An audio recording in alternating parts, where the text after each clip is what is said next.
دغه لور مې د مثال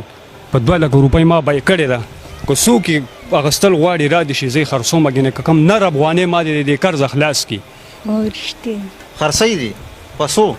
په 2 لک په 2 لکه دې خرڅوي جاړه مه بچې ولې به دې خرڅوي لور څنګه خرڅوي بس سبجي نو بس دغه ژوند دی څه وکړو کله رزق درک نه کله د یو شي درک نه نو موږ به څه وکړو افغانانو ورونو چې تاسو کې غیرت وي ما د دې قرض نه خلاص کړئ ګینې دغه لور ده بس اوس یې خرڅومه دا د 2 لکه روپو کې او که تاسو کې غیرت وي ما سره مدد منډه وکړئ وروره به دغه قرض نه مې خلاص کړئ ګینې دغه لور د خرڅومه دا اوس دا دی حج دا ویډیو خو تاسو کته داسې غربت نه دی داسې غریبۍ نه د الله پاک په نوم مسلمانو ساتي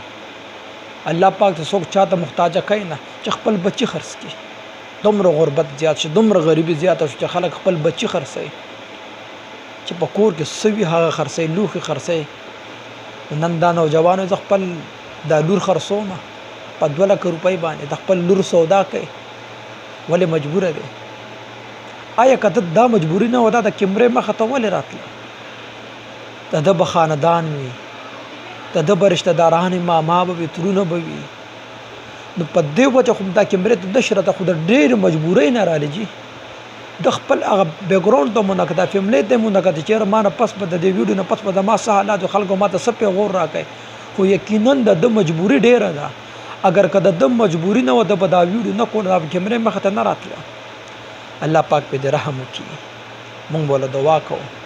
الله پاک په دې اورخمیږي الله پاک د بچو اورخمیږي الله پاک دې نوجوان د رزق ډیر ورکړي الله پاک دې په رزق کې برکت واچي الله پاک دغه شان مسلمانان چاته محتاج کینا الله پاک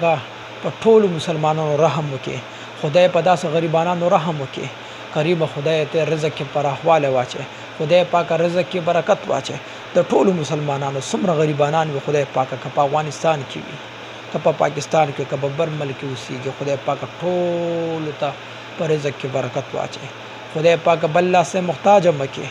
خدای پاک چې کم تور سری دی خدای پاک کونډې دی خدای پاک هغه کونډې کریم خدای د بل لاس ته محتاج مکي